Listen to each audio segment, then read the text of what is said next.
ಆತ್ಮೀಯ H16 news ಅರ್ಥಾತ್ ಸೀತಾರಾಮ್ ನ್ಯೂಸದ ವೀಕ್ಷಕರೇ, ನಾನು ನಿಮ್ಮವ ಎಂ ಆಯುಧ ಮಲ್ಲಪ್ಪ ಜೊತೆ ಅವರು. ತಾವು ಈಗ ಸುದ್ದಿಗಳ ಲೋಕಕ್ಕೆ ಎಂಟ್ರಿ ಹೊಡಿತಾ ಇದ್ದೀರಿ. ಈ ಸುದ್ದಿಗಳನ್ನು ಪ್ರತಿಯೊಂದು ನೋಡೋ ಜೊತೆಗೆ ನಿಮ್ಮ ಅಭಿಪ್ರಾಯಗಳನ್ನು ಹಚ್ತಾ ಇರ್ರಿ. ಯಾಕಂದರೆ ಈ ಸುದ್ದಿಗಳು ನಿಮಗಾಗಿ, ನಿಮ್ಮ ಬದುಕಿಗಾಗಿ, ನಿಮ್ಮ ವೈಚಾರಿಕೆಗಾಗಿ, ನಿಮ್ಮ ತಿಳುವಳಿಕೆಗಾಗಿ ಅನ್ನೋದು ನಿಮಗೆ ಗೊತ್ತು. ಜೊತೆಗೆ ನಮಗೂ ನಿಮ್ಮೊಂದಿಗೆ ಇದೊಂದು ಮಾತಾಡುವಂಥ ಜೊತೆಗೆ ಸುದ್ದಿಗಳನ್ನು ಬಿಡುವಂಥ ಕೆಲಸ. ಈ ಕೆಲಸದಲ್ಲಿ ನಾವು ನಿಮ್ಮೊಂದಿಗಿದ್ದೀವಿ ಅಂತ ಹೇಳ್ತಾ ನೋಡ್ತಾ ಇರಿ ಸುದ್ದಿಗಳನ್ನು.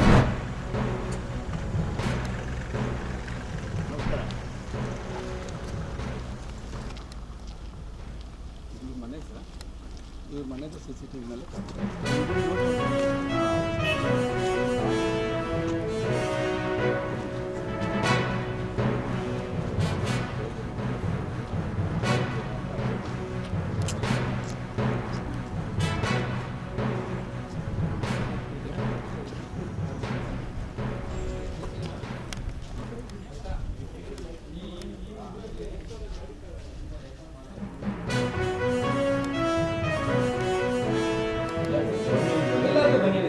ಬ್ಲ್ಯಾಕ್ ಒಂದು ವೈಟ್ ಬನಿಯನ್ ಇದನ್ನು ಕಟ್ಟಿದ್ದಾರೆ. ಪ್ಲಸ್ ಒಂದು ಬಾಕ್ಸ್ ಇದೆ ಸರ್.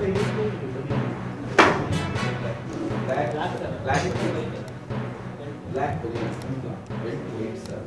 ಪ್ಯಾಂಟ್ ಮೇಲೆ ಎತ್ತಿದೆ ಸರ್. ಇನ್ನು ಪ್ಯಾಂಟ್ ಮೇಲೆ ಎತ್ತಿದೆ ಸರ್. ಇದು ಪ್ಯಾಂಟ್ ಮೇಲೆ ಇದೆ ಸರ್. ಇದು ನೋಡಿ ಸರ್, ಸ್ಲಿಪ್ಪರ್ಸ್ ಅಬ್ಸರ್ವ್ ಮಾಡಿ ಸರ್.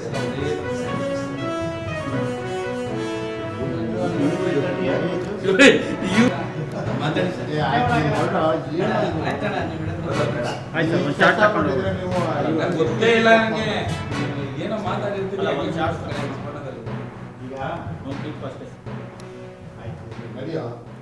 ಆಯ್ತಾ ನಿಮ್ದು ಆಯ್ತು, ಪ್ಲೇ ಮಾಡಬೇಕು ಸ್ವಲ್ಪ ನೋಡ್ಕೊಳ್ಳಿ.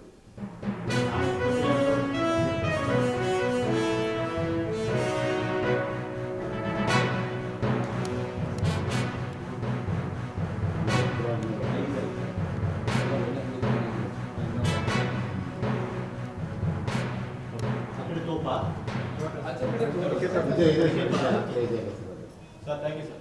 ಓಕೆ ಎಲ್ಲ ಸ್ವಲ್ಪ ಎಡಿಟ್ ಮಾಡಿ ವಾಯ್ಸ್ ಮ್ಯೂಟ್ ಮಾಡಿ.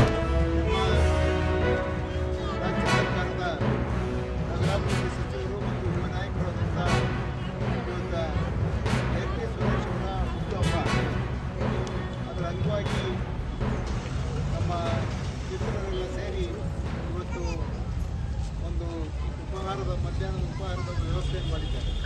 ಈ ಸಂದರ್ಭದಲ್ಲಿ ಯುವಕರ ಆಶಾಕಿರಣ ಕರ್ನಾಟಕ ರಾಜ್ಯ ಸರ್ಕಾರದ ನಗರಾಭಿವೃದ್ಧಿ ಸಚಿವರಾದಂತಹ ನಮ್ಮೆಲ್ಲರ ನೆಚ್ಚಿನ ನಾಯಕರಾದಂತಹ ಭೈರತಿ ಸುರೇಶ್ ಅಣ್ಣನವರ ಹುಟ್ಟುಹಬ್ಬದ ಅಂಗವಾಗಿ ಶಿವಮೊಗ್ಗ ಜಿಲ್ಲಾ ಯುವ ಕಾಂಗ್ರೆಸ್ನಿಂದ ಇವತ್ತೇನು ಯುವ ಕಾಂಗ್ರೆಸ್ ಈಗಾಗಲೇ ಹಸಿದವರಿಗೆ ಕಾರ್ಯಕ್ರಮದಡಿಯಲ್ಲಿ ಹಲವಾರು ಕಾರ್ಯಕ್ರಮ ಮಾಡ್ತಾರೆ. ಆ ರೀತಿ ಇವತ್ತು ಒಬ್ಬ ಧೀಮಂತ ನಾಯಕ, ಐದು ವರ್ಗಗಳ ಯುವ ನಾಯಕ ಭೈರತಿ ಸುರೇಶ್ ಅವರ ಪ್ರತಿಮೆಯನ್ನು ಶಿವಮೊಗ್ಗ ನಗರದ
ಹೋರಾಟ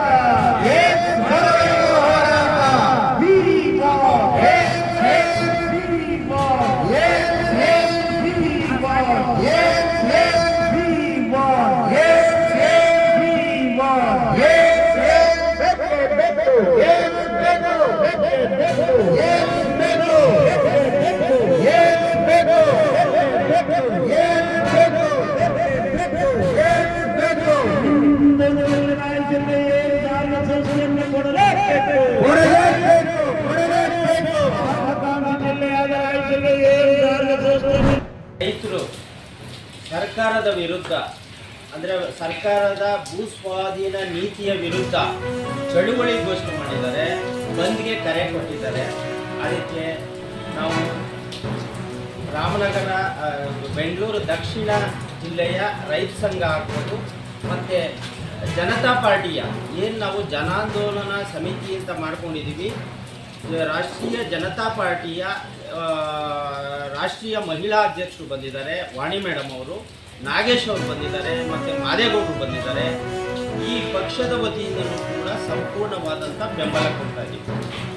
ಆ ರೈತರಿಗೆ ಕಾರಣ ಇಷ್ಟೇ, ಅಲ್ಲಿ ಅನೇಕ ವಿಧವಾದಂಥ ಮೋಸಗಳು ನಡೀತಾ ಇದೆ. ಆ ಭಾಗದ ಭೂಮಿಗೆ ಬಂಗಾರದ ಬೆಲೆ ಇದೆ, ಅದ್ಯಾವುದೂ ಪರಿಗಣಿಸಿಲ್ಲ ಸರ್ಕಾರ. ಎರಡನೇದಾಗಿ ಮೋಸ ಮಾಡಕ್ಕೆ ಹೊರಟಿದ್ದಾರೆ. ಏನು ಗ್ರೇಟರ್ ಬೆಂಗಳೂರು ಅಂತ ಹೆಸರಿಟ್ಕೊಂಡು, it is not greater Bengaluru, it is greater DK.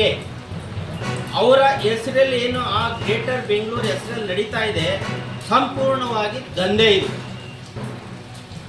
ಏನು 2,500ದಿಂದ 3,000 ಎಕರೆ ಸರ್ಕಾರಿ ಭೂಮಿ ಇದೆ, ಅಮೀಬಾ ರೀತಿ ಅದನ್ನು ಕಬಳಿಸಕ್ಕೆ ಹೊರಟೈತೆ. ಮತ್ತು ರೈತರು ಆದ್ಮೇಲೆ ಎಲ್ಲ ಸುದ್ದಿಗಳನ್ನು ನೋಡಿದ್ರಲ್ಲ, ಏನು ಅನಿಸ್ತು ನಿಮಗೆ? ಇದರಲ್ಲೇ ನಿಮ್ಗೆ ಲೈಕ್ ಆಗಿರ್ಬೋದು, ಡಿಸ್ಲೈಕು ಆಗಿರ್ಬೋದು, ಕಾಮೆಂಟ್ ಬೇಡಪ್ಪ ಅಂತೂ ಅನಿಸಿರ್ಬೋದು, ಕಾಮೆಂಟ್ ಮಾಡಬೇಕಪ್ಪ ಅನಿಸಿರ್ಬೋದು, ಶೇರ್ ಮಾಡಬಾರ್ದಪ್ಪ ಅನಿಸಿರ್ಬೋದು, ಅದು ಮಾಡಬೇಕು ಅನಿಸಿರ್ಬೋದು. ಏನಾದರೂ ಆಗಲಿ ಶೇರ್ ಮಾಡ್ತಾಯಿರಿ, ಈ ನ್ಯೂಸ್ಗಳನ್ನ ಹಂಚ್ತಾ ಇರಿ, ಜೊತೆಗೆ ಇದಕ್ಕೆ ಸಬ್ಸ್ಕ್ರೈಬ್ ಆಗ್ತಾಯಿರಿ ಅಂತ ಹೇಳ್ತಾ H16 ನ್ಯೂಸ್ ಅರ್ಥಾತ್ ಹೇ ಸೀತಾರಾಮ್, ಇದು ಸತ್ಯದ ಕೈಗೆ ನಡಿ. ವಂದನೆಗಳು.